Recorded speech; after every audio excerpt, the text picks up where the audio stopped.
Hi, my name is Chiqui Collier and welcome again to New Orleans. Today I'm going to teach you how to make oyster dressing.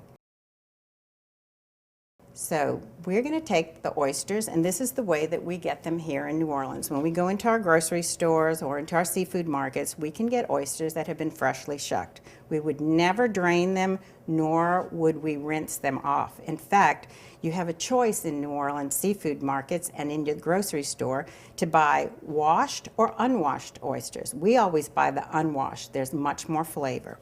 So we're going to take those first. We're going to put them into a pan, and we're going to simmer them along with their juices. Do not discard the juices, very important. We're going to put it on a low fire, low to medium, and we're going to let them simmer for about 5 minutes, just until the edges curl. It's really difficult to explain that sometimes to people, so a friend of mine showed me a beautiful way of explaining it. With a very clean hand, you can put it into the pot along with the oysters and stir with your fingertips. As soon as the water that the oysters are being simmered in are too hot for your fingertips, then that means they're too hot for the oysters. So that's a great way of doing it. Don't let children do this though. So we're going to let this simmer until the edges curl. I also like to take sometimes some fresh thyme, and I will add that into the pot along with the oysters.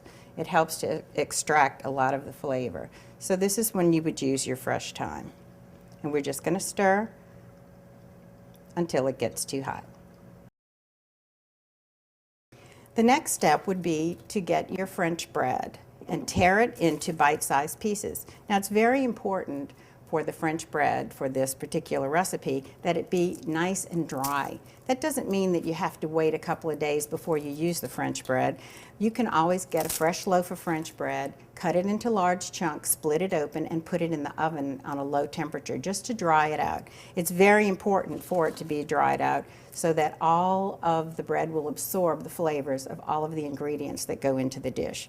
So you hear that little crunch? That's what we're looking for, nice and dry. And as soon as our oysters are finished simmering in the pot, we're going to drain the juices into the bread mixture, and that is what's going to be our base. Once the oysters have come to the curly edge point, we're going to strain them through a fine sieve, and that's going to catch all of the little strands of thyme, and that is going to give us a nice moisture base for our oyster dressing. Then, if your oysters are particularly large, you will want to chop them in half. Now we want to remove the big stems of thyme, but these oysters are nice and small. These are my favorite. My favorite are these small, tiny oysters. To me, they're sweeter and they have a much better taste. So now we can add them to our bread, and then we're going to set this aside for a moment. Okay, now we're going to start sauteing our seasonings. First, we're going to add some extra virgin olive oil to our skillet. And we're going to start off with 6 cups of chopped white onions. And we want to saute the onions until they are nice and clear. When I was a child, a lot of people still used French cooking terms. So in my mother's recipe, the way it was written, it says to fatiguer the onions. And if you look at the word fatiguer, in English it's pronounced to fatigue. So that's where we get our softened onions from. So we just want to saute them until they're nice and clear. That should take about 3 to 5 minutes.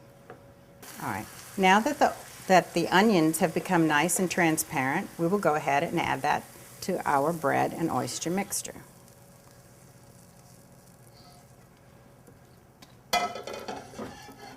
Now we're going to add a little bit more olive oil to our skillet. And now we will add our green onions that have been sliced very thin. And once again, these need to be cooked until they're nice and soft. And this also will take about 2 to 3 minutes. And to this I'm also going to add our chopped parsley.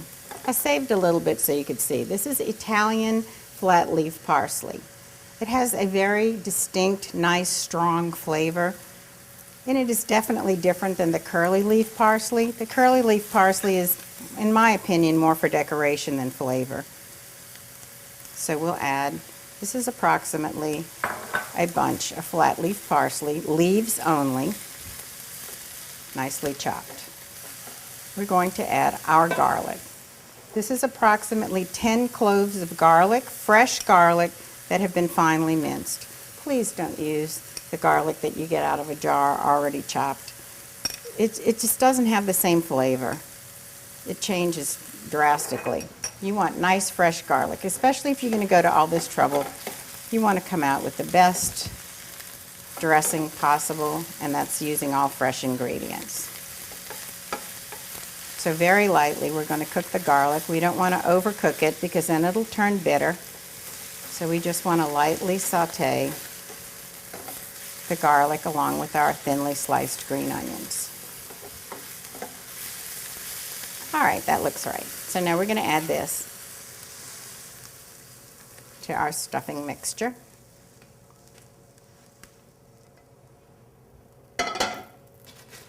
And then we're going to mix it real well, making sure that you press the bread cubes down into the oyster liquor and mixing well all the ingredients.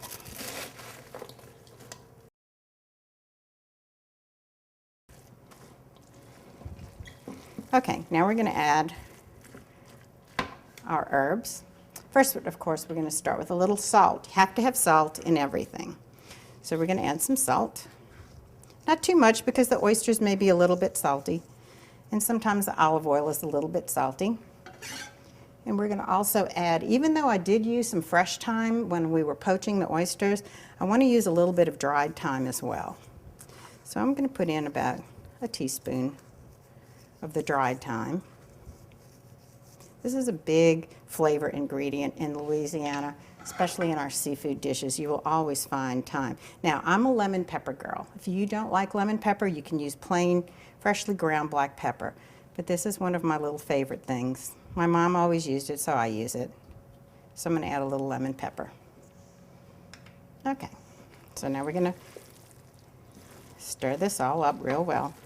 And if you notice, there are not too many ingredients in this dish. It's very, very simple, but sometimes the simplest recipes are the best. All right, so we're going to make sure this gets mixed real well. And you want to press down on the bread because you want to make sure that it's getting nice and moist. Now we're ready to fry our dressing. And this is just I know it sounds a little unusual, and I've never seen this in any other recipe, but this is how Uncle Frank did it, so this is how we do it. So once again, a very good quality olive oil in the bottom of the skillet. In fact, we want a generous amount of olive oil, about 1/4 of an inch in the bottom of the pan. And we want to get the pan heated up pretty high. All right, so what we're going to do is we're going to do this in small batches. We are going to fry our mixture in small batches, just enough to cover the bottom of the pan, about 1/2 inch with our dressing. On a medium-high fire, and we're just going to move it around. And this is when we're going to add our little bitty drop, just a couple of drops of the kitchen bouquet. And you'll see that that will make a little difference in the color, the end result. Now this is going to be baked in a casserole dish or roasting pan in the oven, and it will get a little bit brown, but this just makes a nice little difference. It just makes it look a little more appetizing. Now this recipe comes to our family from my Uncle Frank. Uncle Frank's family was Croatian, so they were all fishermen, and many of them in the oyster business. And I don't know, I know this recipe came down through the family for many, many years and many generations, and I'll tell you what, it would not be a holiday meal without this dish on our table. Okay, so do you see the little bit of brown color that we're achieving? A little comes from the kitchen bouquet, but it also comes from the frying. And because we're frying this and everything in it basically is cooked, you can even taste it to see if it has enough salt at this point. You can taste it to see if it needs a little more dried time. And this is when you would make your adjustments. So now we will take a baking dish, and I have taken this dish and I have sprayed it with one of the non-stick cooking sprays. So this will be our first batch that will go in. So once we get all of this put into the pan, we're going to bake it in the oven.